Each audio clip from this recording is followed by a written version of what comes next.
Hi, I'm Tom Coon here at the new Oklahoma County Extension Conference Center. There's a lot of great things happening here, from Master Gardener programs to 4-H to health and wellness classes like Tai Chi, cooking demonstrations, you name it. There's always so much going on in Extension here in the Metro and in every county across the state. And to help us lead those efforts, Damona Doi.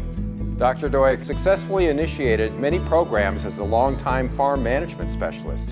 She's now the new head of Extension. The native of Lawton has been an OSU faculty member since 1986. Dr. Doi, congratulations on your new position. It's great to have you on board. Thank you.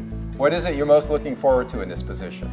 Well, I'm looking forward to getting to know more about our programs broadly for family consumer science, for youth, and for agricultural producers and for communities.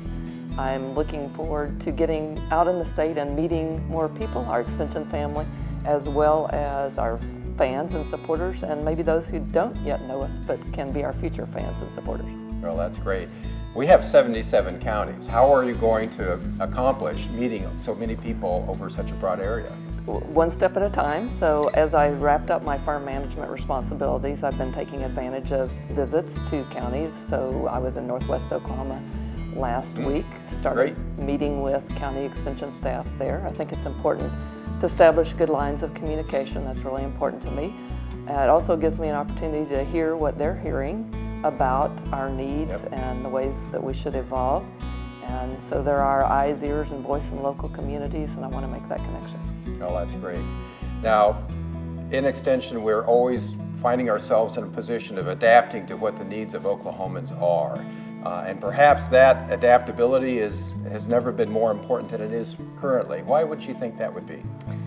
Well, the questions change over time. We always want to respond with credible, research-based information, but people's circumstances change and the environment around them change. And so while at a point in time they may be going through a divorce and trying to figure out the right ways to co-parent through that, family circumstances change. For producers, of course, market prices change, we have drought, and so we have to respond with programs that are timely to those needs. For 4-Hers, there are always new projects that may lead to careers, that lead to friendships, and so we need to adapt with programming, but we also need to adapt with the way that we deliver information. And so as people start to reach more increasingly for their cell phones for answers, we have to be well represented in that space. Great. And at the same time, we want that to point to our local offices for local interpretation and for local context.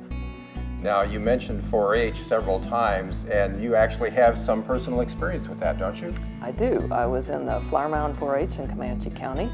I think my first officer position was assistant song leader. I had projects that included showing cattle. I learned to sew and cook from my 4-H leader, Mrs. Turner.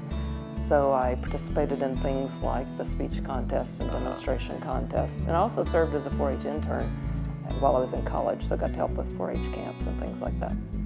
Now, you came on the faculty at OSU in 1986. That was a pretty difficult time, wasn't it, for Oklahoma agriculture?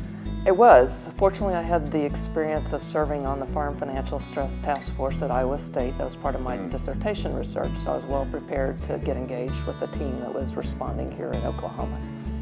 Now, how has that formed your whole outlook on cooperative extension and the role that it plays today? Well, always a bit, it's been important to me to help people, and so it's an opportunity to continue to help people in lots of different ways.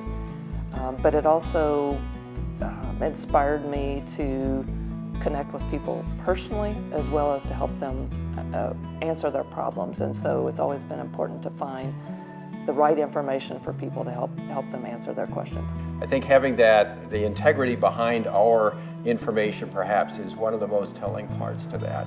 Well, Dr. Doi, I think one of the hallmarks of your career in cooperative extension is making sure that we're providing the best information we can that's research-based, so that allows people to make the best decisions for themselves. We don't make the decisions for them, but we equip them with the best information and analytical tools that we can. And I really appreciate that, because I think that, if anything, that is our brand identity. The integrity behind that, and you represent that as well as anyone I've ever met. So it's great to have you on board, and thank you. That's it for now. I'll see you again soon.